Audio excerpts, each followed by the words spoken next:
Praise Lord, praise Lord, praise Lord. Hallelujah, hallelujah, hallelujah. सबको जय मसीह की। परमेश्वर, हमारा परमेश्वर जो सबका परमेश्वर है, वो अपनी व्यवस्था और कानून को बनाए रखता है, उसे कोई तोड़ नहीं सकता। अगर कोई अपने प्राण के बदले में कुछ भी या इज्जत के बदले में रहन रखता है तो आज हम उसके बारे में बताएंगे। हालेलुया। यानी कि अगर आप कर्जा लेते हैं तो उसके बदले में आप क्या गिरवी रखते हैं।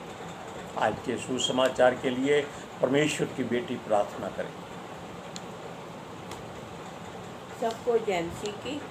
परमेश्वर आप सबके साथ है और आप सबसे बहुत प्रेम करता है।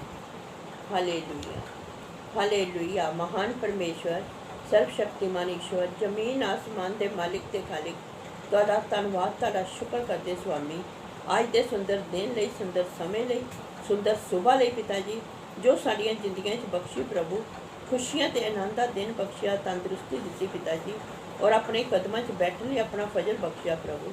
ये सब तुहाडी दया, तुहाडी किरपा मेरे पिता परमेश्वर। तुहाडी बेटी हृदय तो तुहाडा धन्नवाद, तुहाडा शुक्र करदी है स्वामी। और खुदावन खुदा जो हर रोज़ की सेवा बख्शी पिता जी, वचन देंदे प्रचार करना, उस लिए भी तुहाडा धन्नवाद, तुहाडा शुक्र करदी।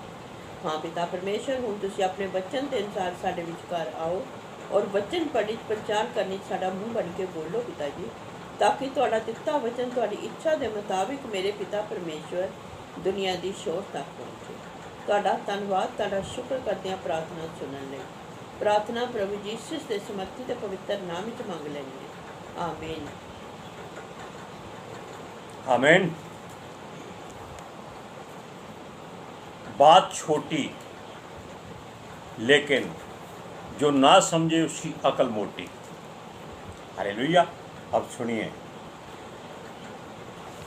परमेश्वर का नियम, कानून और व्यवस्था के कसूरवार या बेकसूर में अंतर जानना, लेकिन उसके बदले में परमेश्वर के दिए हुए दिमाग का इस्तेमाल भी करना। Hallelujah, praise Lord. क्योंकि अगर कोई बिना सबूत के पकड़ा जाए तो कानून उसका कुछ नहीं बिगाड़ सकता। अगर उसके पास कोई सबूत हो, प्रूफ हो, गवाह हो या कुछ गिरवी रखा हो, तब वो दोषी ठहरेगा। हालेलुया। और वो अपने दोष को दूर करने के लिए हर संभव कोशिश करेगा कि अपना दिया हुआ वादा पूरा करे। हालेलुया। सुनिए, पहले अगर कोई दोषी बिना सबूत के पकड़ा जाए उसको छोड़ दिया जाता था। अगर वो दोष में पकड़ा जाता था तो उस जमाने में या तो उसको पत्थरवाह किया जाता था या आग में जला दिया जाता था या उसको कोड़े मारे जाते थे या फिर उसके हाथ पैर काट दिए जाते थे। अरब कंट्रियों में आज भी ये कानून लागू है, जबकि ये कानून बाइबल का है। ये बातें बहुत ही दर्दनाक है। आजकल हर कोई अगर किसी को कर्जा दे देता है तो उसका वो दुगना वसूल करता है, चाहे वो मसीह क्यों ना हो। Hallelujah, praise Lord. इसीलिए ये बातें व्यवस्था में लाई गई परमेश्वर की ओर से कि ये लोग अगर कोई ऐसा बात कर देते हैं तो परमेश्वर ने उनके लिए जगह बनाई थी, वहाँ भाग जाए ताकि उसकी सच्चाई को पता किया जा सके, क्या उसने कुछ किया है या नहीं किया, फिर उसको वहाँ से पकड़ कर लाकर सजा दी जाए। लेकिन अगर वो वहाँ भाग जाता था, जो इलाका उसको दिया जाता था, तो उसको दूसरे विरोधी लोग मार नहीं सकते थे, क्योंकि कई लोग केवल अपनी इज्जत की खातिर या अपने रुतबे की खातिर, अहंकार की खातिर दूसरे को मार देते थे। मूसा ने भी एक मिस्री को मार दिया था जब उसने किसी इजरायली को मारना शुरू किया। जब पकड़ा गया, पता चल गया कि मूसा ने मारा, तो मूसा वहाँ भागा था, लेकिन परमेश्वर उसके साथ था, क्योंकि उसने न्याय में इजरायली को बचाया था। हालेलुया। अब देखिए तब क्या होता था, प्यार मोहब्बत में भी कुछ ना कुछ रहन रखा जाता था। कानून प्रधान और याजक और फरीसी और राजा ही बनाते थे। कुछ भी सजा मुख से निकल गई, सजा देनी ही पड़ती थी। यीशु मसीह को लोगों ने सलीब कर क्यों चढ़ाया था? केवल एक विरोधाभास की बात। इसको सलीब देना ही देना है, चाहे कुछ हो जाए। एक्चुअल असल में सब कुछ जो है वो परमेश्वर की मर्जी से होता है। जो भी कानून व्यवस्था है, नहीं है, कुछ भी होता है, वो परमेश्वर की मर्जी के बिना नहीं हो सकता, ताकि उस पर कोई दोष ही ना आए। मनुष्य ही एक दूसरे पर यह सब काम करते हैं। हम उन लोगों को बुरा कहते हैं जिन्होंने यीशु को सलीब पर चढ़ाया, लेकिन यीशु ने उन सबको क्षमा कर दिया। परमेश्वर की मर्जी थी। हालेलुया। सुनिए, जब मिस्र में, अब हम बताएंगे रहन क्या रखा जाता है, क्यों रखा जाता है। 7 वर्ष का अकाल पड़ा और वो बातें राजा को स्वप्न में परमेश्वर ने बताई, लेकिन उसका अर्थ बताने वाला याकूब का पुत्र यूसुफ था। जब उसने सच्चाई बता दी कि 7 वर्ष में बहुत ज़्यादा फसल होगी और 7 वर्ष में अकाल पड़ेगा, इतना भयंकर कि पानी नसीब नहीं होगा, जमीन बंजर हो जाएगी, तब फिरौन ने, मिस्र के राजा ने उसको सारा अधिकार दे दिया कि तू ही समझदार है, तू ही सबको चलाएगा, तेरी मर्जी जो होगी वो पूरी होगी, क्योंकि परमेश्वर उसके साथ था। उसने सब किसानों को हुक्म दे दिया कि अपना 5वां हिस्सा सरकार को दे दो। अब लोग, अकाल शुरू हो गया, उसके पास अन्न खरीदने आने लगे। वहाँ उसके भाई भी आए, कनान देश में रहते थे वो, कनान देश से वो वहाँ से अन्न खरीदने आए थे। उसने उनको पहचान लिया कि ये उसके भाई हैं, लेकिन उसने उनको कुछ सज़ा नहीं दी। उसने पूछा, तुम कितने भाई हो? पिता है? सब कुछ उन्होंने भेद में बता दिया। तब उन्होंने कहा कि एक हमारा भाई मर गया, चला गया। वो जानते थे कि उन्होंने उसको बेचा था, लेकिन अब उसके मन में वो बात थी कि छोटे भाई को देखना है, यूसुफ के बारे में। उसने कहा, तुम अपने छोटे भाई को साथ क्यों नहीं लाए? राजा की मर्जी है, क्योंकि अब वो राजा था। तब उसने उनके एक भाई रुबेन को रहन रख लिया कि अपने छोटे भाई को लेके आओ, तब आपको अन्न मिलेगा, वरना आपको जेल में डाल दिया जाएगा, मरवा दिया जाएगा। कानून है, राजा के मुख से निकला। अब एक भाई रहन रख दिया गया, गिरवी रख दिया गया, अन्न लेकर चले गए। अब इन बातों को आप पहले जान लीजिए कि दोबारा आएंगे तो छोटा भाई साथ में होना चाहिए, वरना वो भाई मारा जाएगा। ये है कर्ज जिंदगी का, जीवन का, सच्चाई का, मिलन का। उत्पत्ति की पुस्तक 42 अध्याय उसकी 32 से 34 आयत तक पढ़िए। हम 12 भाई एक ही पिता के पुत्र हैं। एक तो जाता रहा, परंतु छोटा इस समय कनान देश में हमारे पिता के पास है।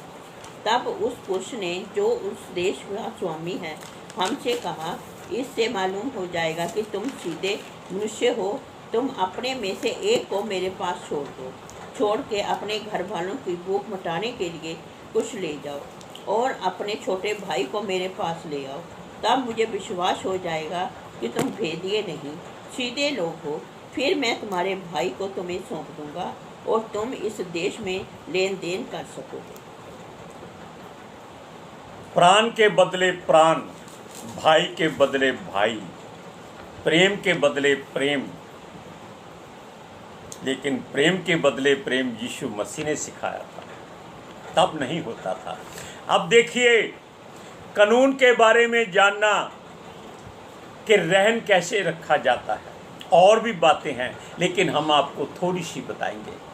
अब जब उसने सब कुछ बता दिया और उसने कहा कि तुम लोग सही नहीं हो, उसने अपने भाई को मिलने के लिए अपने भाइयों पर इल्ज़ाम लगाया कि तुम भेद लेने आए हो, कि इनका अन्न कहाँ कहाँ रखा है, फिर आकर लूट ले जाएंगे।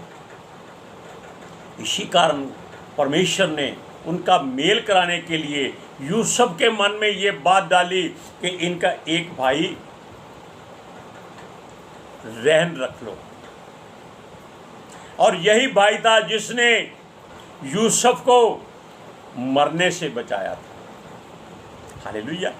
अब सुनिए, अब वो राजा के तुल्य था, उसका हुक्म मानना पड़ा था। हालेलुया। जब वो घर में आए तो पिता को सारी बात बताई गई कि अगर उसने छोटे भाई को नहीं भेजा, अब यहां भी रहन की बात होगी, तो वो उनके भाई को वो मार देंगे। अब पिता के मन में क्या बीत रही है कि एक उसकी निगाहों में मर चुका है, जो भी जिंदा है, और दूसरा भाई उसकी कैद में है और वो भी मर जाएगा, और तीसरा बेटा छोटा सबसे, जो उसका प्रिय पुत्र का छोटा भाई था, वो उसको लेके जाने वाले थे। अगर वो रास्ते में कुछ ऐसी बात हो जाए, डाकू लूट ले, कुछ हो जाए, झगड़ा हो जाए, मारा जाए, तो उसके 3 पुत्र मर जाएंगे। वो कैसे इस बात को बर्दाश्त कर सकता था? तब एक बेटे ने क्या कहा कि इसके बदले में वो अपने दोनों बेटों को तेरे आगे रहन रख देता है, कि अगर तेरा ये छोटा बेटा जो हमारे साथ चला जा रहा है वापस नहीं आया, तो तू उसके बेटों को मार देना। प्राण के बदले प्राण। अब ये बातें देखिए, वो अपने बेटे को भेजना नहीं चाहता था, क्योंकि वो उसका आखिरी एक निशानी थी, बुढ़ापे का बेटा था, और ये परमेश्वर की ओर से उसको मिले थे। हालेलुया। पहले बच्चे उसकी अपनी मर्जी की बीवी के थे, लेकिन जो 2 बच्चे थे उसके परमेश्वर की ओर से दी गई उसकी बीवी के थे। एक चला गया, अब दूसरा को वो खो रहा है, वो रो रहा है कि क्या किया जाए। क्या आपका छोटा भाई कहीं गुम हो जाए तो आप क्या करेंगे? क्या आप घूमे फिरेंगे, खाएं पिएंगे, मौज करेंगे? अरे आपकी जान में जान लोग ही नहीं जाने देंगे, वो आपको ताने मार मार कर मार देंगे कि तुमने अपने भाई को गुम किया है। कहे के लिए, संपत्ति के लिए, प्रॉपर्टी के लिए। माँ बाप भी उसको नहीं छोड़ेंगे, तब उसको भाई को ढूंढना पड़ेगा, चाहे वो खुद कहीं भी कैसे भी क्यों ना जाए। बच्चे ऐसे ही मिलते हैं जब हम दिल से टूट जाएं और ढूंढने के लिए लग जाएं। अब देखिए, पिता ने अपनी मर्जी के बिना दुखी होकर उसको दे दिया। अब ये वचन पढ़िए जो रहन रखा था। उत्पत्ति की पुस्तक 42 अध्याय उसकी 37 आयत में। रूबेन ने अपने पिता से कहा, यदि मैं उसको तेरे पास ना लाऊं तो मेरे दोनों पुत्रों को मार डालना। तू उसको मेरे हाथ में सौंप दे, मैं उसे तेरे पास फिर पहुंचा दूंगा। ये रहन रहने वाली बात है। 12 बेटे थे, 12 में से एक कैद में था, एक उसकी निगाह में मर गया था, और तीसरे को वो साथ ले जाए। अब देखिए, रहन रखना बड़ी शर्म वाली बात भी होती थी। अब उस बात को छोड़ दीजिए और बात की ओर आ जाइए कि रहन रखना शर्म की बात है। यहूदा एक ऐसा मनुष्य था जिसने अपने बेटे की शादी की और उसका बेटा मर गया। तब उसकी बहू रीति रिवाजों के अनुसार अपने घर में विधवापन का जीवन बिताने के लिए चली गई। लेकिन यहूदा भेड़ बकरियां चराता था और ऊन कतरने के लिए उसी इलाके में जाता था। कुछ मौसम का हिसाब होगा या कुछ जगह का फर्क होगा या वहाँ ऊन कतरने वाले अच्छे होंगे। तब जो उसकी बहू थी उसका नाम तमार था। और बाइबल में कोई बात झूठी नहीं लिखी होती, किसी के बताने में शर्म या लज्जा नहीं होती। उसको बताया गया कि तेरा ससुर ऊन कतरने के लिए इसी मार्ग से जाएगा। तब वो क्या हो गया, वहाँ एक दासी के एक वस्त्र पहनकर अपना श्रृंगार या कुछ भी उतार कर दासी के वस्त्र पहनकर रास्ते में बैठ गई, जाके वो आए और उसके वो मिले। तब यहूदा ने रास्ते में उसको देखा, उसने समझा ये दासी है। दासी का मतलब होता है जो आज के ज़माने में जिसको वैश्याएं कहते हैं, प्रोस्टिट्यूट कहते हैं। उसने कहा कि तू एक दासी है, मैं तेरी हेल्प करूँगा, सहायता करूँगा, मुझे अपने पास आने दे। उसने कहा ठीक है, क्योंकि वो जानती थी अब उसको बेटा चाहिए था, संतान चाहिए थी। उसने कहा ठीक है, तुम मुझे क्या दोगे? उसने कहा मैं तुझे एक बकरी का बच्चा दूंगा। उसने कहा अभी तो तेरे पास नहीं है। वो बोला मैं उसको भेज दूंगा। उसने कहा जब तक बकरी का बच्चा नहीं आएगा तब तक मेरे पास तू क्या रहन रख के जाएगा? तब उसने कहा अपनी मोहर और बाजूबंद और अपनी छड़ी, ये तीनों एक निशानी होती थी धनी व्यक्तियों के पास। बाजूबंद उसकी बाजू पे बंधा होता था कि ये शाही मनुष्य है। मोहर उसकी ये होती थी वो किसी को भी तस्दीक करने के लिए लगा सकते थे।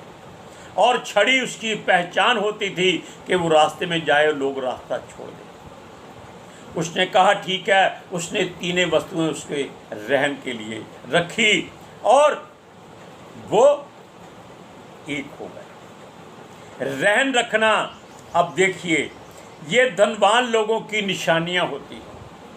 इनको छुड़ाने की बात हम अगली बार करेंगे कि वो कैसे छुड़ाई गई। लेकिन हम आपको सिर्फ रहन रखना और इज्जत बचाने की बात करते हैं और अपने मन की इच्छाओं को पूरा करने की, या आप कर्ज की बात सोच सकते हैं। अगर आप भी आजकल कर्ज लेते हैं तो फाइनेंस वाले आपसे आपकी गाड़ी गिरवी रख देते हैं, आपका घर गिरवी रख लेते हैं, सोना गिरवी रख लेते हैं। उसको छुड़ाने के लिए आपको उसके बदले में ब्याज देना पड़ता है। ये बातें अब सुनिए, दोनों में रहन की बात हुई और एक शरीर की लालसा के लिए उसने अपनी इज्जत दांव पर लगा दी। धनी व्यक्ति, उसको नहीं मालूम था कि ये उसकी बहू है। क्यों? घूंघट वो कभी नहीं उतारती थी। अब सुनिए, उत्पत्ति की पुस्तक 38 अध्याय 38 उसका 16 से 18 हम पूरा नहीं 20 में से पढ़ेंगे।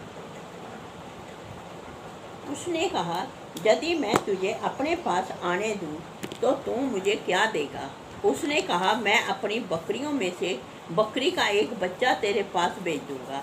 तब उसने कहा भला उसके भेजने तक क्या तू हमारे पास कुछ रहन रख जाएगा? उसने कहा मैं तेरे पास क्या रहन रख जाऊं? उसने कहा अपनी मोहर और बाजूबंद और अपने हाथ की छड़ी। तब उसने उनको वह वस्तुएं दे दी। लालसा, कामना, इच्छा, वासना, व्यभिचार केवल धन संपत्ति ही नहीं, इज्जत भी गवा देते। Hallelujah, praise Lord. इसके बारे में हम बताएंगे आपको कि असल में ये क्यों और कैसे हुआ। आप इन बातों को जानिए। किसी भी वस्तु को रहन रखने से पहले सोच लीजिए कि आपकी इज्जत मिट्टी में ना मिल जाए। इसीलिए यीशु के वचन में है कि आप देना अच्छा समझिए, लेना बुरा समझिए। यानी कि लेने से देना अच्छा है। आप उसकी कीमत अदा कर दीजिए, कुछ रहन नहीं रखिए, कुछ गिरवी मत रखिएगा। Hallelujah, praise Lord. आज के सुसमाचार के लिए परमेश्वर की बेटी प्रार्थना करें। Hallelujah, thank you Jesus, thank you Lord, thank you पवित्र आत्मा जी। ਤੁਹਾਡਾ ਧੰਨਵਾਦ, ਤੁਹਾਡਾ ਸ਼ੁਕਰ ਕਰਦੇ ਸਵਾਮੀ, ਸਾਡੇ ਵਿਚਕਾਰ ਆਉਣ ਲਈ, ਵਚਨ ਪੜ੍ਹਨੇ, ਪ੍ਰਚਾਰ ਕਰਨੇ, ਸਾਡਾ ਮੂੰਹ ਬਣ ਕੇ ਬੋਲਣ ਲਈ ਪਿਤਾ ਜੀ, ਤੁਹਾਡੀ ਬੇਟੀ ਹਿਰਦੇ ਤੋਂ ਤੁਹਾਡਾ ਧੰਨਵਾਦ, ਤੁਹਾਡਾ ਸ਼ੁਕਰ ਕਰਦੀ ਸਵਾਮੀ। ਸੱਚਮੁੱਚ ਖੁਦਾ ਤੁਹਾਡਾ ਦਿੱਤਾ ਵਚਨ ਤੁਹਾਡੀ ਇੱਛਾ ਦੇ ਮੁਤਾबिक ਮੇਰੇ ਪਿਤਾ परमेश्वर दुनिया की शोर तक पहुँचे, लोग सुनन और सच्चाई में जानन और सच्चाई उन्होंने आज़ाद करे। मैं ਤੁਹਾਡਾ ਧੰਨਵਾਦ, ਤੁਹਾਡਾ ਸ਼ੁਕਰ ਕਰਦੀ ਸਵਾਮੀ। सचमुच खुदा तुसी नहीं चाहते ਤੁਹਾਡੀ कोई भी रूह नाश हो मेरे पिता परमेश्वर, तुसी सब ते अपनी दया और कृपा करते हैं प्रभु। मैं ਤੁਹਾਡਾ ਧੰਨਵਾਦ, ਤੁਹਾਡਾ ਸ਼ੁਕਰ करती हाँ प्रभु जी। ਹੁਣ ਤੁਹਾਡੀ सारी प्रजा ते ਤੁਹਾਡੇ ਬੱਚਿਆਂ ਤੇ हमेशा ਤੁਹਾਡੀ शांति और ਤੁਹਾਡਾ अनुग्रह करे। आमीन। वैसे तो प्रभु कहता है कि किसी को कर्जा मत दो, आमीन। लेकिन अगर कर्जा दो तो भूल जाओ कि आपने कुछ दिया था। हो सकता है देने वाले के पास मोड़ने के लिए कुछ ना हो। अगर आप ऐसा करेंगे तो आप प्रभु की निगाहों में उच्च हो जाएंगे। हालेलुया। परमेश्वर कहता है कि आप मुझे पाना चाहते हो, हम कहते हाँ। वो कहता है मेरे पास क्या रहन रखोगे। आप जानते हैं, वो कहता है कि अपना हृदय मुझे दे दो, अपना मन मुझे दे दो। अगर अपने आप में प्रभु को पाना है तो वो चीज़ें प्रभु के पास रहन रख दो, गिरवी रख दो, आप परमेश्वर को पाएंगे और सूद समेत वो आपको वापस देगा। हालेलुया। सबको जय मसीह की।